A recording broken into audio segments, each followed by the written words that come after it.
Bismillahirrahmanirrahim. Assalamualaikum warahmatullahi wabarakatuh. Waalaikumsalam. Innal hamdalillah nahmaduhu wa nasta'inuhu wa nastaghfiruh wa nastahdihi wa na'udzu billahi min shururi anfusina wa min sayyiati a'malina. May yahdihillahu fala mudilla lahu wa may yudlil fala hadiya lahu. Asyhadu an la ilaha illallah wahdahu la syarika lahu wa asyhadu anna Muhammadan abduhu wa rasuluhu la nabiyya wa la rasula ba'da. Nusalli wa nusallim ala rasulillah wa nabiyillah Muhammad sallallahu alaihi wasallam wa ala alihi wa ashabihi wa man tabi'ahum bi ihsanin ila yaumil qiyamah. Amma ba'd. Qala Allah ta'ala fi kitabil karim, a'udzu billahi minasyaitonir rajim. Ya ayyuhalladzina amanu taqullaha haqqa tuqatih wa la tamutunna illa wa antum muslimun. Al-ayat. Para jamaah salat zuhur yang dimuliakan oleh Allah, alhamdulillah kita bersyukur kepada Allah karena kita masih diberikan banyak karunia-Nya. Semoga Allah terus mencurahkan karunia-Nya bahkan di tengah dosa-dosa kita. Semoga Allah terus memberikan taufik-Nya agar kita istiqomah dan husnul khotimah. Tak lupa salawat serta salam dan senantiasa kita sampaikan kepada junjungan kita Nabi besar Muhammad sallallahu alaihi wasallam. Semoga kelak pada hari kebangkitan kita bisa mendekati telaganya, kita bisa mendapatkan syafaatnya, dan kita berharap dikumpulkan di surga yang sama dengan beliau sallallahu alaihi wasallam. Amin ya rabbal alamin. Para jamaah sekalian yang dirahmati Allah, pada kesempatan kali ini kami akan menyampaikan tentang riba, salah satu daripada kabiro, dosa besar. Para jamaah sekalian yang dirahmati Allah, pada beberapa waktu yang lalu kita puasa Asyura, di mana keutamaannya adalah menghapuskan dosa-dosa selama setahun. Sebelumnya kita puasa Arafah pada tanggal 9 Dzulhijjah, keutamaannya menghapuskan dosa-dosa selama 2 tahun. Para ulama ketika menjelaskan dosa-dosa apa yang dihapuskan selama setahun atau selama 2 tahun, atau ketika saat ini kita sholat, maka dosa-dosa kita antara sholat subuh tadi dengan saat ini itu akan diampuni oleh Allah. Maka para ulama mengatakan bahwa dosa-dosa yang diampuni adalah dosa kecil. Adapun dosa besar, maka kita tidak bisa mendapatkan ampunannya kecuali dengan kita taubat kepada Allah Ta'ala. Maka penting bagi kita mengetahui dosa-dosa besar agar kita terhindar darinya, kemudian melapangkan jalan kita menuju surga. Salah satu dosa besar dari banyak dosa besar yang pernah ditulis oleh Imam Adz-Dzahabi dalam kitab Al-Kabair, kumpulan dosa besar, adalah riba. Tentang riba ini Al-Quran, Al-Hadis, demikian juga para ulama semuanya sepakat haram, yang mana dosanya besar. Dalam surat Al-Baqarah ayat 275 Allah berfirman, wa halallahu al-bai'a wa harrama riba. Allah halalkan perdagangan dan Allah haramkan riba. Kemudian dalam hadis sahih Bukhari Muslim, Nabi sallallahu alaihi wasallam bersabda dalam hadis Abu Hurairah radhiyallahu ta'ala, Nabi mengatakan, ijtanibus sab'al mubiqat, jauhilah oleh kalian 7 perkara yang membinasakan. Bukan hanya membinasakan dalam kehidupan akhir, tetapi membinasakan dalam kehidupan dunia. Para sahabat bertanya, wahai Rasulullah, ma hunna, apakah itu? Maka Nabi sallallahu alaihi wasallam bersabda, asyirku billah. Yang pertama adalah syirik kepada Allah, menyekutukan Allah. Ini membinasakan dalam kehidupan dunia, apalagi dalam kehidupan akhir. Bahkan pelakunya akan kekal selama-lamanya di neraka.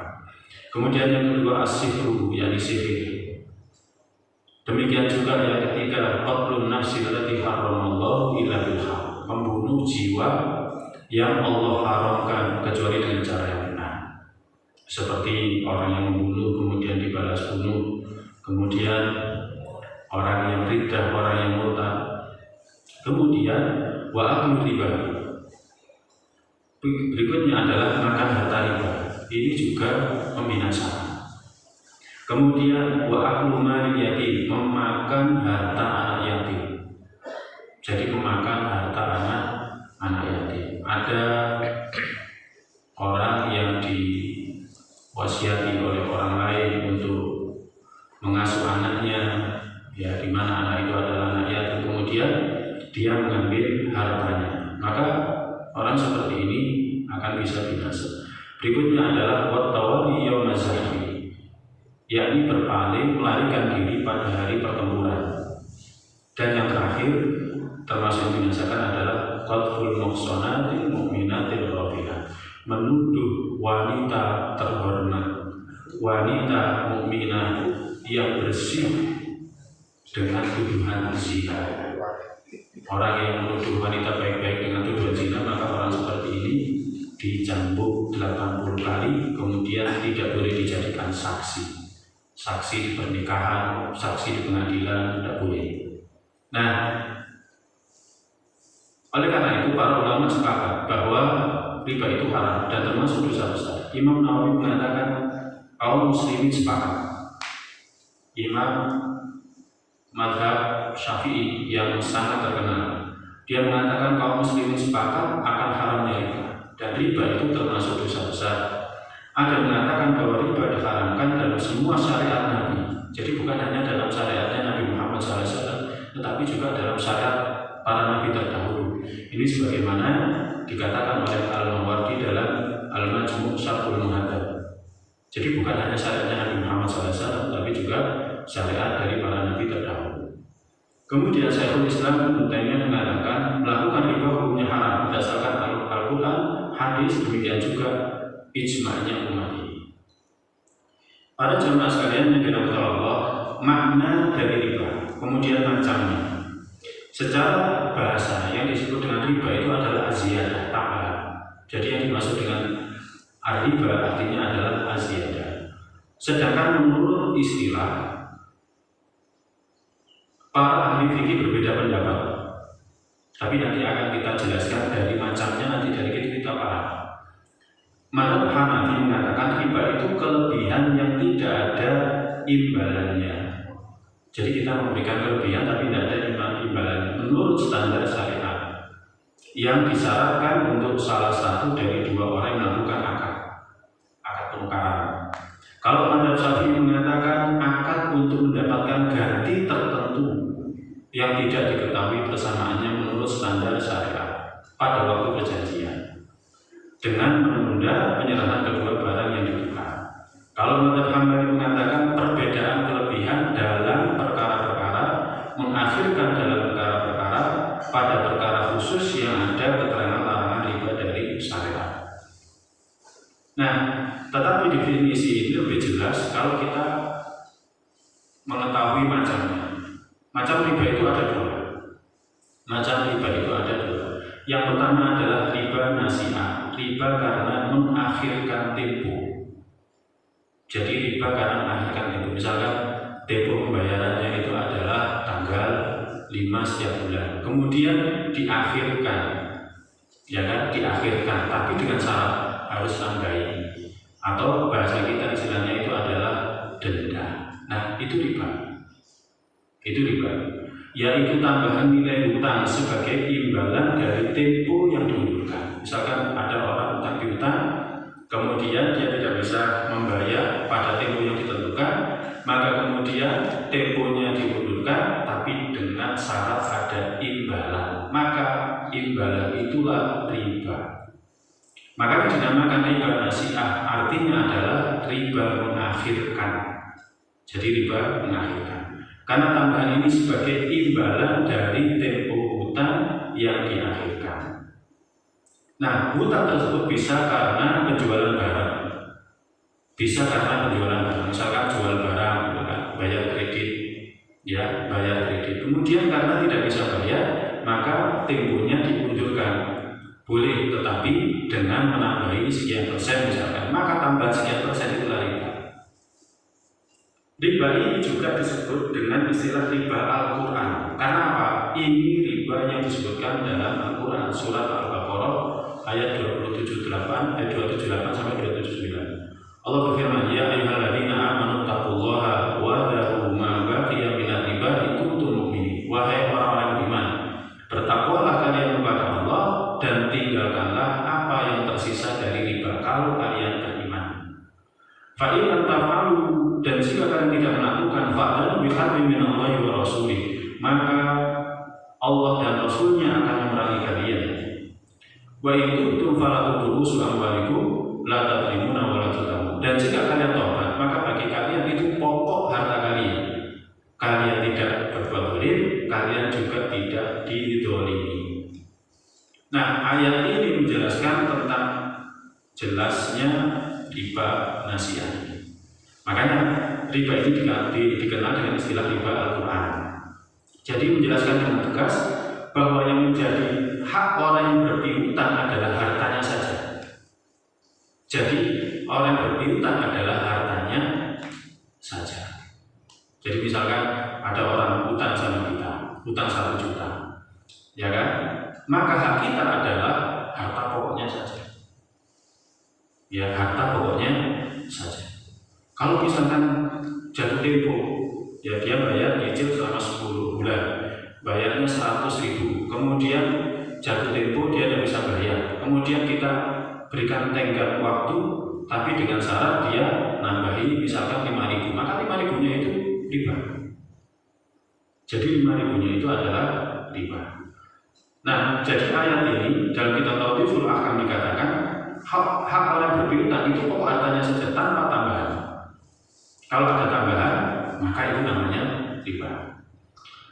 Tapi dalam kitab Fathul Bari dikatakan jika tambahan itu atas inisiatif orang yang berhutang, inisiatifnya, sebagai bentuk terima kasih saya, ya kan? Akhirnya dia nambahin, atau dia tidak bisa nambahin, dia hanya bisa kasih pisang, ya. Misalkan kayak gitu. Kalau orang desa kan terima kasihnya jadi kasih pisang sekepok. Ada ahli fikih yang membolehkan, ada ahli fikih yang membolehkan. Tetapi orang yang berhati-hati tidak akan menerima tambahan itu karena khawatir masuk ke dalam pintu riba. Bahkan terdahulu ada orang alim terdahulu, ketika dia proses hutang piutang dengan orang lain, dia pun tidak berani sampai berteduh di dekat rumahnya karena khawatir dia mendapatkan manfaat dari berteduh dia di dekat rumahnya itu, karena dia mendapatkan manfaat dari itu. Nah, ini para jamaah sekalian yang dirahmati oleh Allah SWT. Nah, kemudian Nabi SAW itu menegaskan larangan ini dalam khutbah wadah dan hadis-hadis lainnya, sehingga kaum muslimin semuanya sepakat perihal haramnya riba ini. Riba ini dikenal juga dengan riba jahiliyah. Apa tadi yang pertama riba apa? Istilahnya riba nasi'ah, artinya mengakhirkan tempo pembayaran. Kemudian disebut riba apa lagi?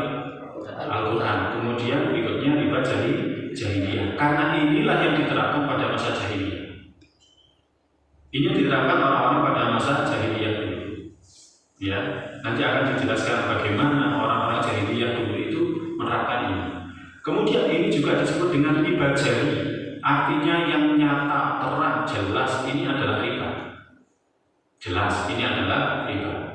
Sebagaimana dikatakan oleh Imam Ibnu Qayyim dalam kitab I'lamul Muwaqqi'in. Riba ini juga disebut dengan riba dain atau duyun karena berhubungan dengan utang piutang. Pada umumnya berhubungan dengan utang piutang. Tapi bisa terjadi bukan pada utang piutang. Contohnya misalkan kita beli sepeda motor. Kita tidak bisa beli cash. Akhirnya kita beli ke seseorang. Kita bayarnya kredit. Bayar kredit boleh nggak? Boleh. Bayar kredit boleh. Ya, jadi misalkan kita tidak bisa harga sepeda motor 18 juta. Kemudian kita beli ke orang karena kredit jatuhnya adalah 20 juta. Itu riba atau enggak? Insya Allah enggak. Itu bukan riba. Ya, karena kita beli barang dengan cara kredit boleh. Ada model pembelian bisa dengan cash, bisa dengan kredit. Nah, jadinya riba itu bagaimana? Ketika kita tidak bisa membayar, kemudian dia memberikan tambahan. Apa itu namanya? Memberikan tenggat waktu untuk membayar, tapi dengan tambahan. Nah, Nah, ribanya letaknya di situ. Ribanya letaknya di situ.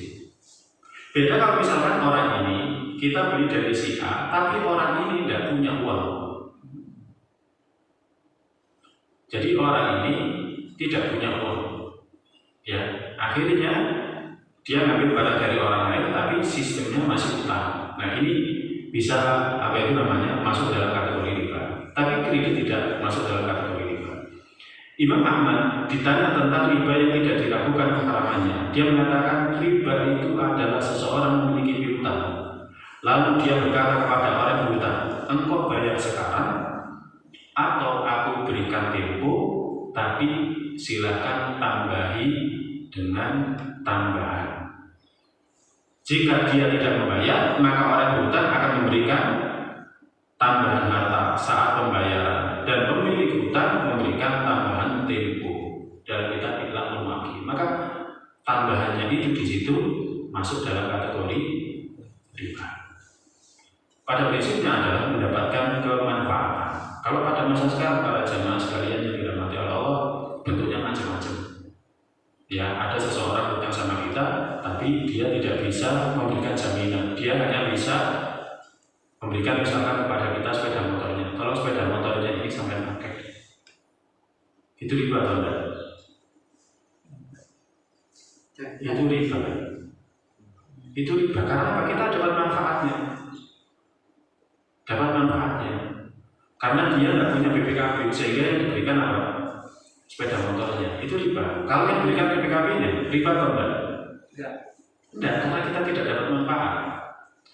Kalau misalkan dia tidak bisa bayar, maka kendaraan itu nanti kita jual seharga dengan utangnya, sesuai dengan harga ketika itu, dan kelebihannya akan dikembalikan kepada dia karena itu adalah haknya. Ibnu Arabi Al-Maliki rahimahullah ta'ala mengatakan, orang-orang jahiliyah dahulu biasa berniaga dan melakukan riba. Riba di kalangan mereka itu terkenal, yaitu seseorang menjual kepada orang lain dengan hutang, menjual kepada orang lain dengan hutang. Ya, menjual kepada orang lain dengan hutang. Jika waktu pembayaran telah tiba, orang berikan hutang berkata, engkau bayar sekarang atau engkau undurkan, tapi dengan tambahan. Dia mengatakan wa'atir riba. Jadi dia mengatakan dan berikan riba, artinya tambahan. Yaitu engkau memberikan tambahan hartaku dan aku bersabar, aku tunggu waktu yang lain. Maka Allah Azza wa Jalla mengharamkan riba, yaitu tambahan di dalam hutang seperti yang disebutkan di atas. Ini sebagaimana disebutkan dalam kitab Ahkamul Hutang. Nah, maka penjelasan di atas kita mengetahui bahwa riba jahiliyah yang dilarang dengan keras oleh Allah dan Rasulnya adalah tambahan nilai utang. Jadi tambahan nilai utang sebagai imbalan dari tambahan tempo. Tambahan nilai utang sebagai tambahan dari nilai tempo. Artinya kalau kita sekarang istilahnya itu nomor denda. Ya, telat bayar denda. Nah, dendanya itu utang. Sementara tambahan tempo itu sendiri disebabkan ketidakmampuan membayar hutang pada waktunya. Jika demikian, maka tambahan uang yang disyaratkan sejak awal, ya kan, maka itu juga masuk dalam kategori riba dalam urusan hutang piutang. Ya, misalkan ada orang hutang sama kita, nanti bayarnya sekian, ditulis setiap bulan bayarnya sekian, dan jatuhnya lebih dari uang pokok orang yang memberikan hutang, maka itu masuk kategori riba. Itu masuk kategori riba. Nah, dan ini lebih buruk dari riba jahiliyah. Kalau riba jahiliyah itu seperti ini, dia jual beli, ya kan? Kemudian dia tidak bisa bayar. Kalau dia utang piutang, kemudian tidak bisa bayar, kemudian dikatakan kamu bayar sekarang, kalau tidak tak berikan tenggang waktu, tapi tambahi denda. Itu riba jahiliyah. Kalau riba sekarang itu mulai dari awal sudah ditentukan. Kamu bayarnya sekian, ya kan? Utang piutang sama kita, izinnya misalkan utang 1 juta, izinnya 100.000 tiap bulan, tapi tiap bulan sudah ditentukan nanti bayarnya tambah 10%. Berarti 1 juta 10% dengan 110.000. Itu lebih parah dari riba jahiliyah. Ya, lebih parah dari riba jahiliyah. Kemudian riba fadl, ini yang kedua. Maka dari sini para jamaah kita akan tahu sebenarnya definisi riba itu bagaimana. Yang kedua adalah riba fadl, riba karena kelebihan. Riba dengan sebab adanya kelebihan barang-barang yang sejenis ditukarkan saat ditukarkan. Riba ini disebut dengan riba an-naqd, artinya kontan, kebalikan dari nasiah. Dan ini disebut dengan riba khafi, riba yang tersembunyi, samar-samar. Sebagaimana dikatakan dalam kitab Al-Mawsu'ah Al-Fiqhiyah. Nah, barang riba ada 6. Nabi dalam hadis Muslim berkata, "Adz-dzahabu bil-dzahabi", emas dengan emas. Jadi kalau tukar emas ya dengan emas. Wal fiddatu bil fiddati, kemudian perak dengan perak. Wal burru bil burri, sejenis gandum dengan sejenis gandum yang sama. Wasyairu bil syair, sejenis gandum dengan sejenis gandum yang sama. Ini beda jenis. Kalau misalkan al-burru diganti dengan asyair, maka ini riba. Ya, misalkan beras itu kan macam-macam. Kalau itu sejenis tidak masalah. Tapi kalau beda jenis, nah itu masuk kategori riba. Tapi ada pendapat itu tidak termasuk. Karena apa? Itu tidak disebutkan dalam hadis. Yang disebutkan dalam hadis itu hanya gandum. Tapi ada yang berhati-hati mengkiaskan sama beras dan gandum itu sama karena dia adalah makanan pokok Allah Ta'ala. Kemudian at-tamru bitamri, kurma dengan kurma. Kurma 1 kilo kualitasnya baik, ya kan? Dengan kurma 1 kilo kualitasnya tidak baik tapi lebih manis sama. Itu tidak boleh. Demikian juga wal milhu bil milhi, garam dengan garam, mithlan bil mithli, di mana serah terima harus sama dan ia dan ia harus ditempa. Faman zada aw istazada, siapa yang menambahi atau minta tambah faqad arbal akhir, maka dia telah melakukan riba. Al-akhir wal mu'ti fi sawa, yang memberi dan yang diberi sama. Jadi telah melakukan riba. Nah, makanya karena ini barang-barang tertentu saja, makanya tadi dikatakan sebagai riba khafi, riba yang samar-samar. Tapi kalau riba nasihat tadi jelas. Ya, bagaimana kalau riba jahiliyah itu? Model jahiliyah bagaimana? Orang ngasih utang nggak bisa bayar, maka dia minta tambahan, istilah kita denda. Itu adalah riba jahiliyah. Bagaimana kalau misalkan ya penentuan tambahan utang itu dilakukan di awal, maka itu lebih parah daripada riba jahiliyah. Nah, para jamaah yang dirahmati Allah, yang terakhir, bahaya riba dalam kehidupan dunia. Ini mungkin nanti kalau tidak ada waktu bisa diskusi di lain waktu. Nah, bahaya riba dalam kehidupan dunia, pertama, laknat bagi pelaku riba. Dalam hadis Sahih Muslim disebutkan, Nabi bersabda, la'ana Rasulullah SAW akila riba wa mukilahu wa katibahu wa syahidaihi wa qalahum sawa. Rasulullah SAW melaknat ya orang yang makan harta riba, orang yang memberi makan riba, penulisnya dan 2 saksi. Jadi yang dilaknat itu bukan hanya yang hutang, tapi yang bukan yang memberikan hutang, tapi yang berhutang, termasuk yang menulis, termasuk yang menjadi saksi. Notaris. Kena semuanya. Dan bahayanya apa? Laknat itu apa? Kalau dalam tafsir dikatakan ib'adul anir rahmah, dijauhkan dari rahmat. Ya, dijauhkan dari rahmat. Artinya orang ini dijauhkan dari kasih sayang Allah. Kalau berbuat dosa, kasih sayang itu gini para jemaah. Rahmat Allah itu gini. Nikmat Allah kan mulai dari pagi tadi sampai sekarang itu kan masih kita rasakan. Tapi kita semua terlambat yang masih dikasih jantungnya masih berdetak seperti semula, normal kan? Tekanan darah tinggi kita mulai dari pagi tadi sampai sekarang masih sama. Nah itu rahmat, kita masih berbuat dosa tapi masih dikasih. Ya, kalau misalkan kita kerja sama orang berbuat salah bisa jadi langsung dipecat, gitu kan? Nah itu rahmat. Nah termasuk rahmat adalah bimbingan dari Allah, hidayah dari Allah. Kita masih diberikan hidayah, itu masih suka. Nah yang pertama adalah ini rahmat. Ya, rahmat, kita jauh dari rahmat atau dilaknat. Kemudian yang kedua, perang. Sebagaimana Allah firmankan dalam surat Al-Baqarah tadi, "Fa'danu biharbin minallahi wa rasulih." Siapa yang tidak berhenti dari riba, maka Allah dan Rasulnya akan memeranginya. Ya Allah, perang melawan Allah dan Rasulnya. Bala tentaranya Allah itu tidak kelihatan. Ya, Fir'aun. Ya kan, bagaimana Allah kirimkan kutu, kata, belalang, angin total. Itu bala tentaranya Allah. Nabi SAW pada saat perang, salah satu momen perang itu di mana para sahabat mengatakan bala tentara Allah yang Allah kirimkan diantaranya semua. Diantaranya semua.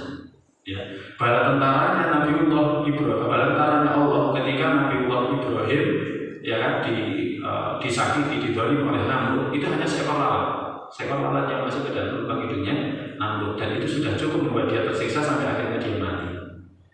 Bala tentaranya Allah terhadap Fir'aun dan bala tentaranya adalah air. Ya, jadi seperti itu. Maka orang yang tidak berhenti dari riba, dan biharbin minallahi wa rasulih, maka Allah umumkan orang ya dan Rasulnya kepada orang-orang seperti ini. Maka bagaimana kita bisa berperang melawan Allah? Tidak bisa. Kemudian bahaya riba di akhirat. Yang pertama, bangkit dari kubur dalam keadaan kesurupan. Jadi bangkit dari kubur nanti, makanya kalau nanti di pada masa kita lihat ada orang seperti kesurupan berjalan sempoyongan, berarti dia memakan riba dalam kehidupan dunia.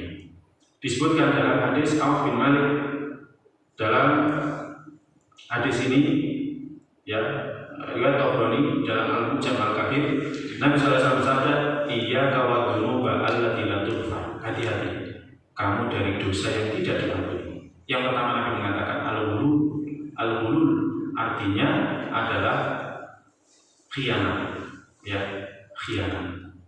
Jadi harta rampasan orang belum dibagi oleh Nabi, tapi langsung ada yang diintip, bahasa Jawanya itu diambil duluan. Ya, ghulul. Ada orang yang seharusnya itu syahid fisabilillah, tapi akhirnya Nabi mengatakan masuk neraka. Pada masa dulu Nabi para sahabat punya kebiasaan, kalau ada orang mati di peperangan itu mesti mengatakan bulan syahid. Nabi mengatakan suatu ketika, la huwa finnar, dia di neraka. Akhirnya para sahabat mencari tahu kenapa Nabi bersabda seperti itu. Ternyata dia mendapatkan harta rampasan perang belum dibagi sudah disembunyikan, walaupun kecil, ya, khianat. Dan Nabi mengatakan faman dhalla syai'an, siapa yang khianat satu saja, sedikit saja, ada di yaumil qiyamah, akan dia pikul ini. Yang khianat dalam riwayat yang lain dikatakan ini termasuk dosa besar. Yang khianat seekor unta, untanya nanti akan dipikul. Yang khianat seekor sapi, sapinya akan dipikul. Yang khianat seekor domba, dombanya akan dipikul. Kemudian yang kedua lagi riba, orang yang makan harta riba, faman akala riba uitha yaumil qiyamah majmunan yatakhabbat. Siapa yang makan harta riba dibangkitkan pada hari kiamat dalam keadaan gila, sempoyongan. Jadi dalam keadaan gila, sempoyongan. Ini bahaya yang pertama. Kemudian bahaya yang kedua, akan berenang di sungai darah. Ini selama hidup dia di alam barzakh. Sebagaimana disebutkan dalam hadis Samurah bin Jundub radhiyallahu ta'ala, Nabi bersabda, "Aku semalam melihat ada dua orang yang mendatangiku. Kemudian keduanya mendatangiku, membawaku ke negeri yang atau ke tanah yang suci. Maka kami bertolak hatta adanya ala nahri, hingga kami bertolak datang ke satu sungai Middan. Sungai itu sungai darah. Fi rajulun qa'im, di sampingnya ada orang yang berdiri, wa ala wasatin nahri rajulun baina yadayhi hijarah, dan di tengah-tengah sungai itu ada seseorang yang dia membawa batu. Fa'aqala rajulu fi nahri alladhi fi nahri, maka orang yang berada di sungai itu dia akan menuju kepada orang yang berada di tengah tadi, ya kan?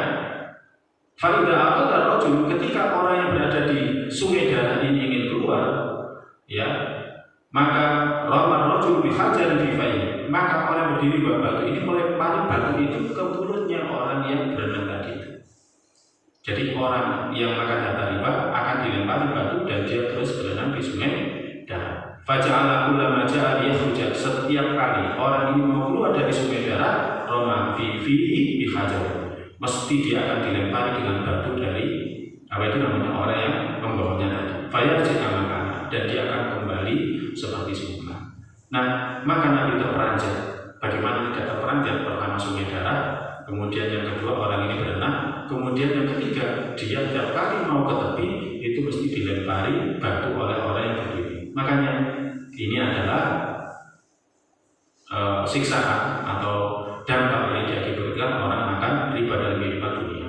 Maka Nabi bersabda, alladzi ra'aitahu, orang tadi yang mengatakan orang yang kau lihat di sungai akil riba itu adalah orang yang makan harta riba.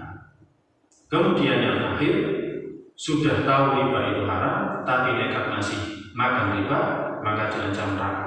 Dalam surat Al-Baqarah ayat 275, "Faman ja'ahu mau'izatun min rabbih", siapa yang datang nasihat kepadanya dari Rabbnya, fantaha, kemudian berhenti, falahu masalah, maka yang lalu tidak apa-apa. Misalkan gini, dulu orangnya itu suka makan harta riba, kemudian dia bisa beli rumah dan lain sebagainya, kemudian dia ingin taubat, maka kalau dia taubat, falahu masalah, maka yang lalu itu sudah tidak apa-apa, sudah tidak jadi masalah. Bukan berarti akhirnya rumah ini saya beli dengan harta riba, akhirnya dijual semuanya, kemudian tidak punya apa-apa, akhirnya kontrak. Tidak seperti itu. Jadi yang dulu ya sudah bantah falahu masalah, wa amru ila Allah, dan urusannya kembali kepada Allah.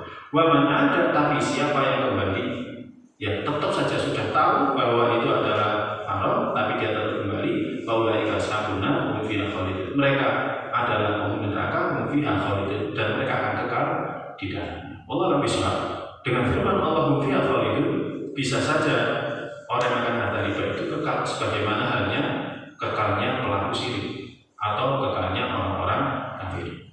Ya, kekalnya orang-orang kafir. Allah Ta'ala bisa. Mungkin ini sedikit yang bisa kami sampaikan.